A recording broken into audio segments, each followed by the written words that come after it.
Un CD-ROM. Des enfants violés, torturés. Des images qu'on aurait préféré ne jamais voir. Elles sont extraites des ordinateurs d'un Allemand, Gerrit Ulrich, qui habitait à Zandvoort en Hollande. Peu après cette découverte, Gerrit Ulrich est assassiné en Italie. L'homme qui a récupéré le CD-ROM de Zandvoort s'appelle Marcel Vervlossem. Le journaliste qui a sorti le scoop en 2000 dans l'Humanité, Serge Garde, a accepté de rouvrir pour nous ce dossier qui, vous allez le voir, est particulièrement troublant. Est-ce que l'on peut pardonner? Pardonner qui? Marc Dutroux. Pardonner Marc Dutroux? Jamais de la vie, hein. Des photos. Au-dessus de 14 ans, c'est dégueulasse. C'est Michael Jackson. Appelle Michael. Appelle Michael.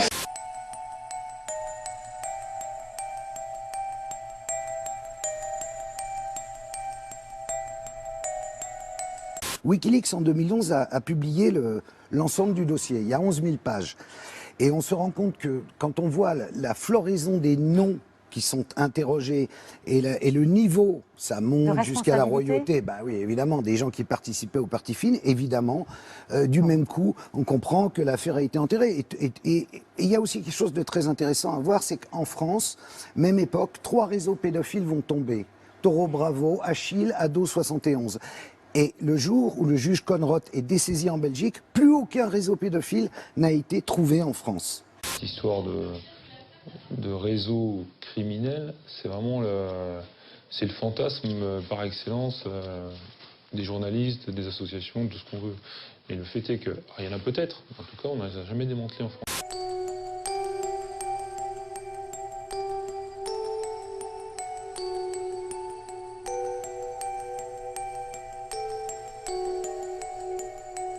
Quand je découvre ça, ma première réaction, c'est qui sont ces enfants? Et puis, qu'est-ce qu'on fait pour les retrouver? D'un seul coup, c'était des milliers de photos où des crimes se donnaient à voir. On pouvait en parler comme ça, mais là, d'un seul coup, ça devenait concret. La justice a demandé, y compris aux journalistes, qui ont des informations, qui peuvent posséder ce CD-ROM, qui peuvent posséder d'autres fichiers de photos, de les communiquer à la justice. Saisir cette occasion pour vous dire combien je suis choqué, combien je suis révolté par ces agressions sexuelles contre les enfants. Le plus incroyable, c'est que le CD-ROM sans lequel, soi-disant, on ne pouvait pas enquêter, la justice le détenait 1 an avant que la presse n'en révèle son existence. Dès le départ, je sais que l'affaire va être enterrée. Que l'on découvre actuellement. Et aussi d'ailleurs par le silence qui trop longtemps les a protégés. Je suis tout à fait déterminé. Pour mettre en œuvre la mise en œuvre, dans le cadre d'une mise en œuvre, et sachez messieurs que je ferai alors tout ce qui est en mon pouvoir. Pour lutter contre cette dépravation de notre société. Guy Hockenghem, aussi journaliste à Libération. Il imaginait l'amour en l'an 2000. Si on parle de l'avenir qu'on souhaite, en tout cas, on peut dire qu'on espère qu'il tend à une mixité croissante, à des relations de plus en plus mixtes, c'est-à-dire à des relations entre enfants et adultes, à des relations entre gens de même sexe aussi bien que de sexes différents, et entre gens de races différentes également. Comme tout est parti à volo, on en arrive aujourd'hui à ce qu'on prostitue des gamines de 3, 4, 5, 6 ans. Une gamine est morte d'overdose dans un bar en Belgique. C'était la fille d'une prostituée qui l'avait confiée au patron du bar, et le patron du bar la faisait monter. Elle montait avec des clients, et comme la gamine hurlait trop, eh bien il la bourrait de drogue. Eh bien, si nous étions au pouvoir, je peux vous dire que le soir même, on descendrait dans ce bistrot et que les patrons et les clients seraient pendus devant la porte. Parce que c'est comme ça qu'il faudra que les choses se passent si on veut que notre patrie et le monde occidental survivent à la vague de merde qui est en train de se déclencher. Je dois dire que là, les bras m'en tombent. Qu'est-ce que tu ressens, toi? Moi, mal au cœur. T'as mal au cœur? Il fait du mal aux petites filles, pourquoi nous on ne peut pas lui faire du mal? Parce que nous ne sommes pas des monstres. On peut pas, comment l'exécuter? On peut pas le mettre dans un trou, alors on peut le frapper? Non. Allez, quoi faire? Le laisser en paix? Le juger. Dans le dossier Dutroux, il y a eu d'énormes dysfonctionnements de la justice. Ça a été prouvé. Ça a été avéré. Voilà. Ce n'est pas sans réflexion qu'un homme de mon âge livre au public une pareille confession. Pour être singulier aujourd'hui, il faut dire toutes sortes d'autres choses. Mais madame, dire je je l'ai dit préfère justement. les petits garçons Comme nous aux le dames, rencontrons. ça n'est véritablement pas Vous l'avez dit scandaleux. exactement. La profusion de jeunes garçons très attrayants et immédiatement disponibles me met dans un état de désir que je n'ai plus besoin de réfréner ou d'occulter. L'argent et le sexe, je suis au cœur de mon système, je sais qu'on ne me refusera pas. Mais moi, j'ai jamais tenu de propos pédophiles, jamais. L'argent et le sexe, je suis au cœur de mon système, je sais qu'on ne me refusera pas. Y a-t-il eu consentement? Il n'y a pas mort d'homme.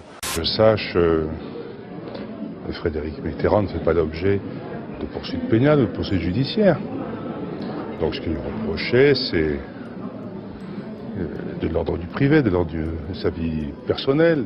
Je cite, « Il savait que ces deux magistrats profitaient de leur impunité pour se livrer à toutes sortes d'exactions, parce qu'il était intervenu comme médecin pour réparer quelques dégâts chez les petites victimes. » Tout à fait. Donc là, on est en train de parler de réfection d'hymen, on est en train de parler de quoi? Et on parle de pédophilie et de viol sur petite fille, c'est ça l'idée? Vous voulez vraiment en parler? Oui, je veux vraiment en parler, ouais.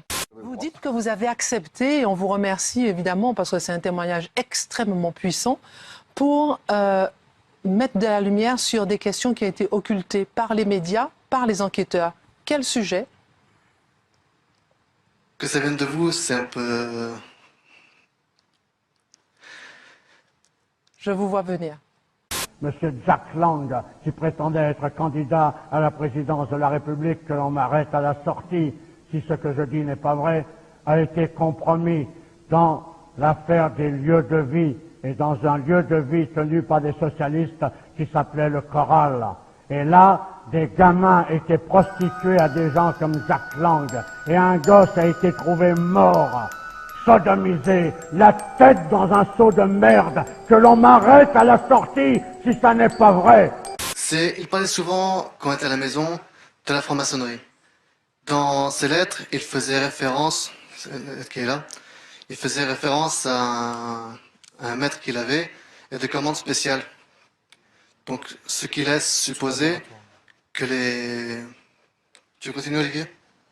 Il y a des moments où il faut prendre ses responsabilités. Si le peuple veut la peine de mort, je suis contre le peuple parce que la peine de mort, c'est indigne de l'humanité. Il faut arrêter de dire que le peuple a toujours raison. Dutroux qui a récemment avoué qu'il se pliait à des commandes. Oui, qui maintenant est revenu. Dutroux avait d'abord expliqué qu'il était un simple prédateur accompagné de sa femme et d'un copain vaguement SDF. Et il a eu 20 ans parce qu'on lui avait expliqué que s'il disait la vérité, c'était le retour de la marche blanche, la Belgique en colère, tout le monde en colère, protégeons les enfants, et que personne n'avait envie de ça. Tu te rends compte que la vengeance n'est pas tolérable. Qu'elle soit la vengeance individuelle ou qu'elle soit la vengeance de la société contre un individu. Dur la vie. C'est dur. C'est s'agrandir. Se rendre compte qu'il y a des règles, que ces règles sont tout à fait intéressantes à respecter. Elles nous protègent, ces règles. C'est pas parce que certains les transgressent. Ah non, là, t'as dit quelque chose, je pense, à moi, qui ne protège pas.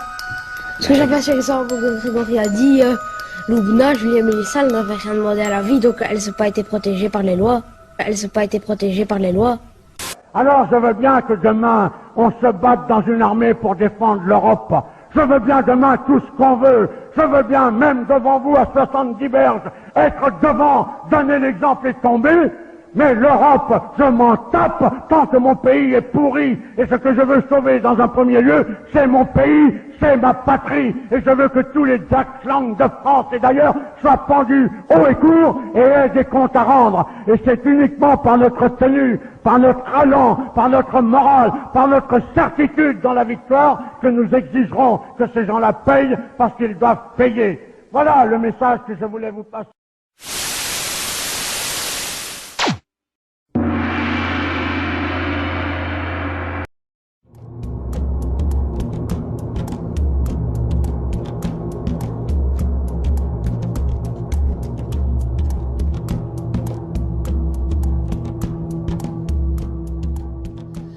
Kun jij vertellen wat het ergste is wat je hebt meegemaakt, waardoor je zegt, en daar was voor mij gewoon toen Nou, dat is dus het breekpunt geweest.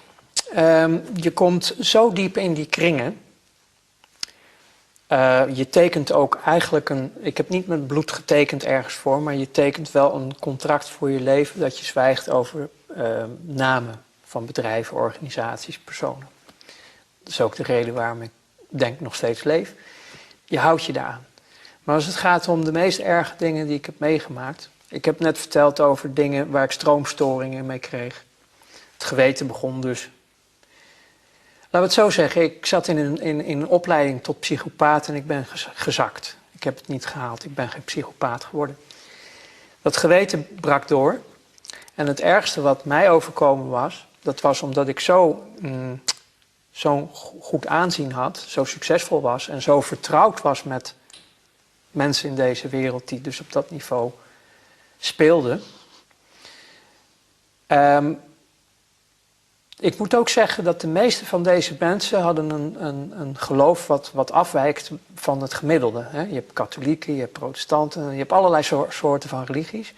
Deze mensen, de meeste daarvan, hadden een Luciferiaans geloof. En dan kan iedereen zeggen, ja, geloof bestaat niet en God bestaat niet, alles bestaat niet. Nou, voor die mensen was het de waarheid en de werkelijkheid. Hun diende dus iets onstoffelijks. Hun diende wat zij noemden Lucifer. Mm-hmm. En ik kwam dus ook in die kringen. Alleen ik lachte erom, want het waren voor mij gewoon klanten. Dus ik kwam in wat ze noemden Satanskerken.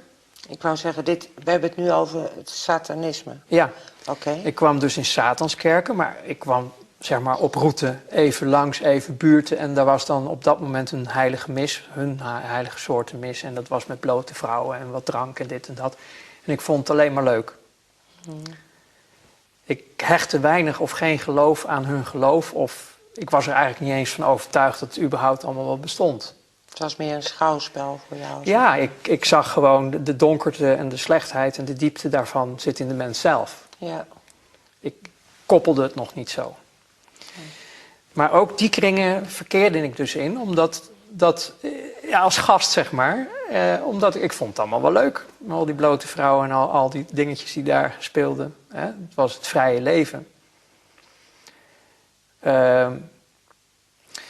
Maar er kwam een moment, toen werd ik dus uitgenodigd, daarom vertel ik dit ook, om mee te gaan doen aan offers in het buitenland.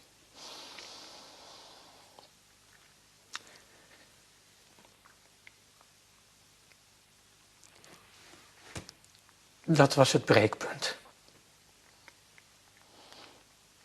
Kinderen. Oké. Dat werd je gevraagd? Ja, ik kon het niet.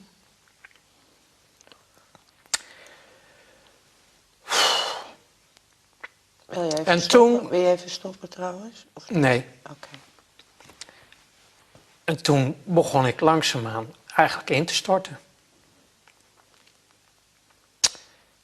Ik had zelf als kind nogal wat meegemaakt. Ja. En dat raakte mij zo. Alles ging om. Maar dat is de wereld waar ik uitkom. En toen begon ik dus dingen te weigeren binnen mijn werk. Ik kon het niet meer. En toen werd ik een gevaar. Voor hen, natuurlijk. Ik begon niet meer optimaal ik begon te rammelen en ik had dingen geweigerd. Ik had niet deelgenomen. Want het gaat erom, uiteindelijk in die wereld, dat ze iedereen ook in hun zak willen hebben. Ze moeten chantabel worden. En het chanteren van mij was erg moeilijk, als ik het allemaal achteraf bekijk. Dat hadden ze willen doen via de kinderen. Ja. En daar brak ik. Is dat, jij vertelt nu iets wat mij niet onbekend voorkomt. Wat ze in de politiek ook doen. Als je op internet gaat googlen, kom je wereldwijd genoeg getuigenissen tegen om te weten dat dit geen Walt Disney verhaaltje is. Het is helaas zo dat wereldwijd, en dit is niet alleen van deze tijd, dit is al van duizenden jaren. Ik heb ook ooit nog een stuk theologie gestudeerd. Zelfs in de Bijbel kom je het tegen bij de Israëlieten. Een van de redenen waarom de eerste 10 stammen toen uit hun land werden gezet en verbannen werden naar Babylonië, was juist vanwege de rituelen met kinderen. Inclusief het offeren van kinderen. Dus dit is een lijn. Vanuit al die shit ben ik ook gaan geloven. Omdat ik besefte dat er meer was dan alleen maar hemel en aarde. Er is werkelijk een onzichtbare wereld. Je praat werkelijk over een duistere macht. En je praat ook over een lichtmanifestatie. Dus ik ben maar theologie gaan studeren om te begrijpen waar dit allemaal over ging. En psychologie heb ik begrepen? Ja, alleen dat zat al in mijn eerste leven. Ja. Omdat via commerciële psychologie, massapsychologie, ik wist hoe je zaken naar de hand kon zetten. Dat is eng, want daar zit, als je verder gaat, het Tavistock Instituut natuurlijk, de Mind Control, MK Ultra, Ja. Monarch, Ja. al die vormen van nee, dat mind klopt. control. Maar dat zat allemaal, zeg maar, in je werk zat dit allemaal. Ja. Ik ben daar via mijn werk juist alleen maar zwaarder in getraind. Omdat als je deals zet, moet je ook de media manipuleren. Je moet heel veel manipuleren. Want alles moet lijken als dat het allemaal niet klopt en niet is zoals het is. Alles moet anders overkomen. Zeg maar, je kijkt naar het volk eigenlijk als schapen. Ja. Die je alle kanten... Zet er een paar bodycollars rond en drijf ze maar. Want klopt. Ik moet eigenlijk zeggen dat ik het nu nog steeds een beetje zie dat het zo gaat. Dat mensen nog steeds, zeg maar, via de systemen en methodieken die we zelf vroeger deden, nog steeds bejegend worden en dat het nog steeds ook zo gaat. Dat mensen nog steeds maar niet snappen hoe het werkelijk in elkaar zit en nog steeds maar op het niveau zitten van als ik mijn pot bier maar heb en weet ik wat allemaal. Het helemaal op zichzelf gerichte, ook weer vanuit overleven. Ik bedoel, het is het programma wat draait. Maar je ziet nog steeds hoe makkelijk je mensen eigenlijk een kant op drijft. Ja. Als je aan de knoppen zit. De massapsychologie. Ja, en